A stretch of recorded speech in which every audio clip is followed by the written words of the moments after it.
परम आत्मीय दर्शकों नमस्कार। मैं सुजय प्रकाश उपाध्याय हूँ। मैं एक ज्योतिषी हूँ। आपके पास रोज़ लाता हूँ कोई नई कुंडली ज्योतिषीय विश्लेषण के लिए।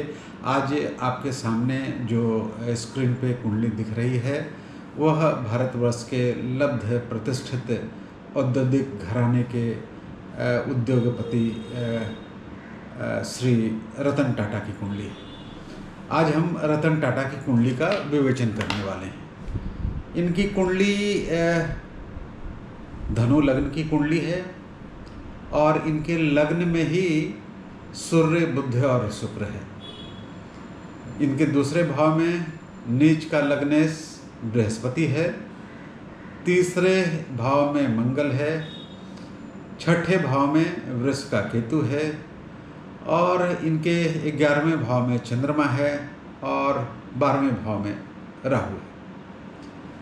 मैं बात करूं तो इनका जो लग्न है वह मूला नक्षत्र में है, इनका सूर्य जो है वह मूला नक्षत्र में है, चंद्रमा विशाखा नक्षत्र में है। विशाखा नक्षत्र का स्वामी बृहस्पति होता है, इनका लग्नेश भी बृहस्पति है।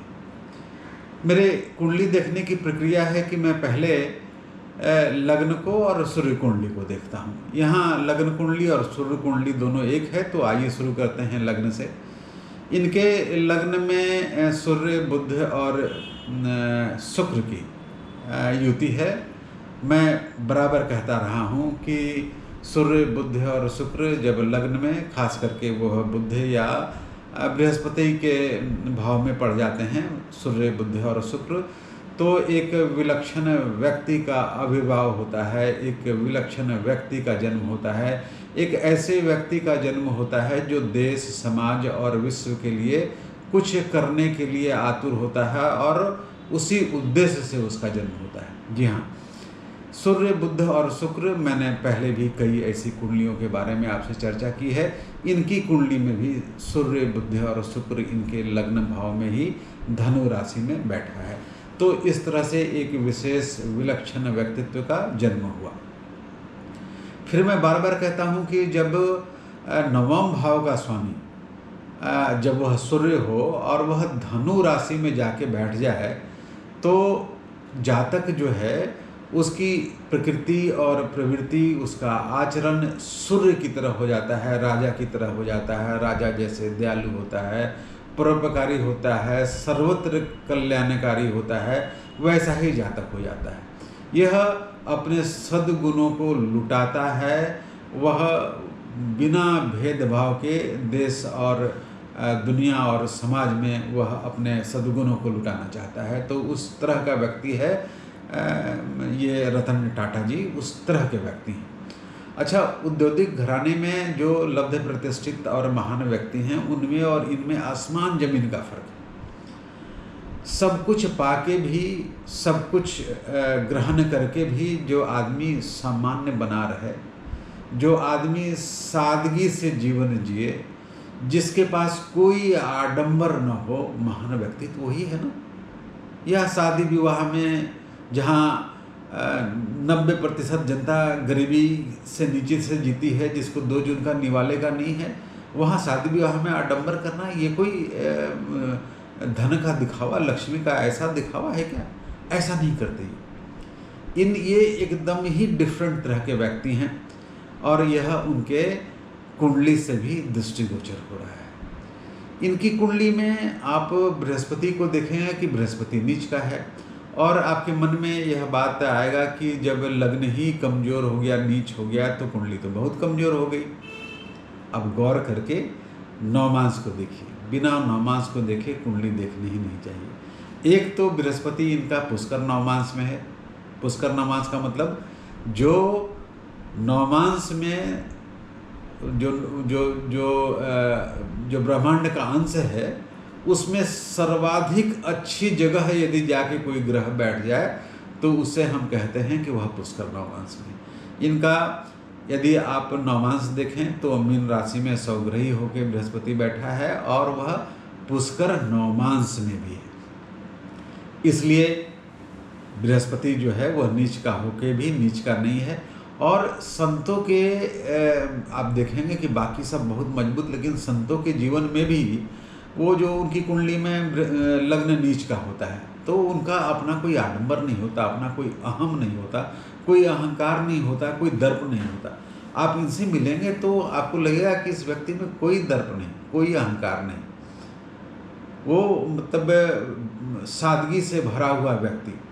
जब व्यक्ति पूरा भर जाता है, अब पूरा भरने का मतलब केवल पैसा नहीं होता, वह व्यक्तित्व के सद्गुणों से पूरा भर जाए, वह संसारिक संसाधनों से पूरा भर जाए, वह बृहस्पति के सारे जो गुणों हैं उससे भर जाए, तो व्यक्ति दर्प विहीन हो जाता है, अहंकार विहीन हो जाता है।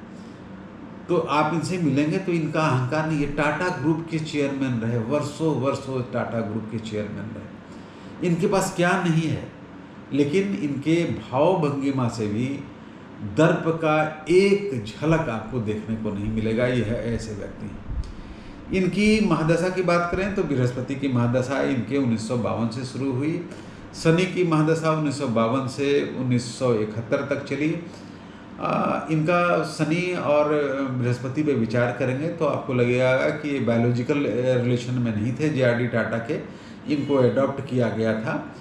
और फिर जो बुध की महादशा 1971 से 1988 तक चली, केतु की महादशा 1988 से 1995 तक चली, और शुक्र की महादशा 1995 से 2015 तक चली। 2012 तक ये टाटा ग्रुप के चेयरपर्सन रहे। फिर इन्होंने अपने से अपनी मर्जी से रिजाइन कर दिया। फिर एक चयन प्रक्रिया से उन्होंने फिर एक व्यक्ति को चुना, वो साइरस मिस्त्री थे। फिर वो बहुत दिनों तक नहीं चल सके। अभी कोई चंद्रशेखरन हैं, वो टाटा ग्रुप के चेयरपर्सन हैं। और अभी इनका जो महादशा है वह 2021 से 2031 तक चंद्रमा की महादशा चल रही है।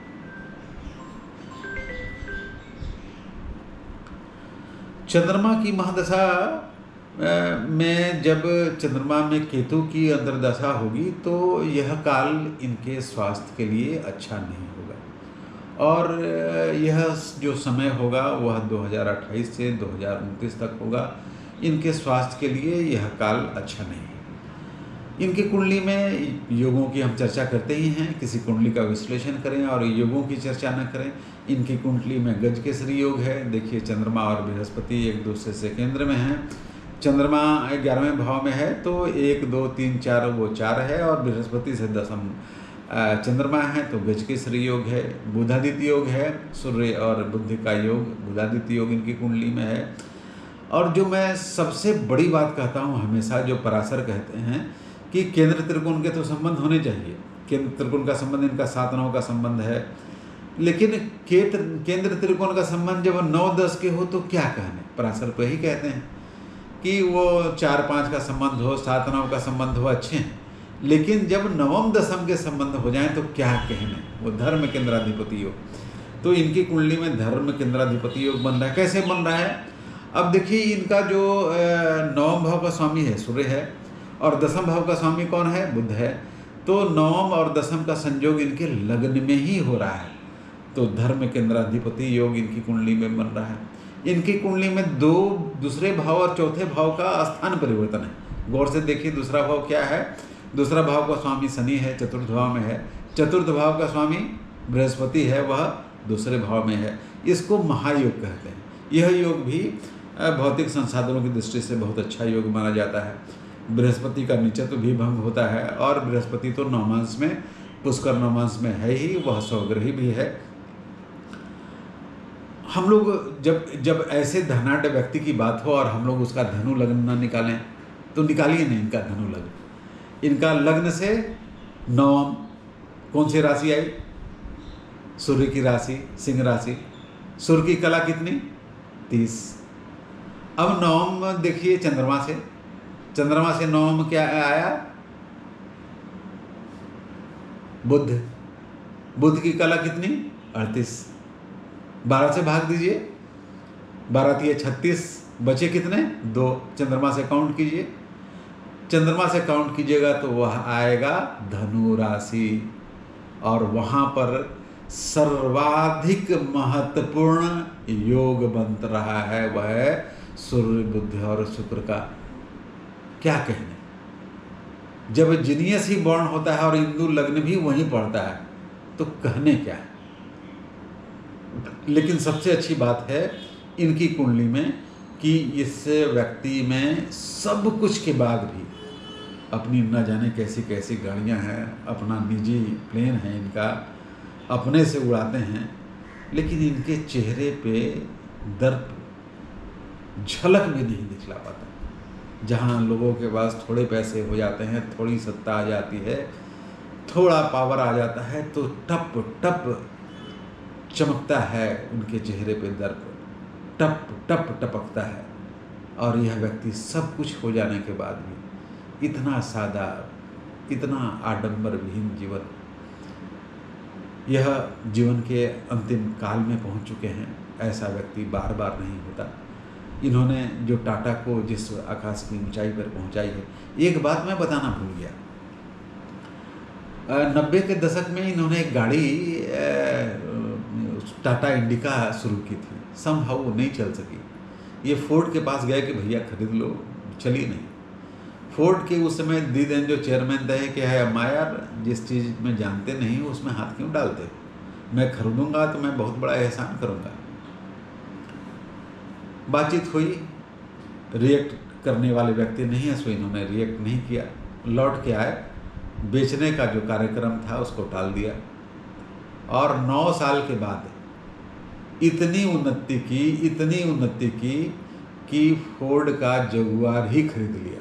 और जब फोर्ड के जगुआर खरीद रहे थे तो वही चेयरपर्सन थे, उन्होंने माफ़ी मांगी और कहा कि आप मेरा यह कार का सेगमेंट खरीद के मुझ पर बहुत बड़ा उपकार कर रहे हैं। तो इस तरह के व्यक्ति हैं हमारे रतन टाटा जी। हम उनको नमन करते हैं, हम आपको भी नमन करते हैं और आपसे आग्रह करते हैं कि मेरे चैनल को सब्सक्राइब कीजिए, मेरे वीडियो को लाइक कीजिए और इसे शेयर भी कीजिए। आपको प्रणाम, आपको नमस्कार।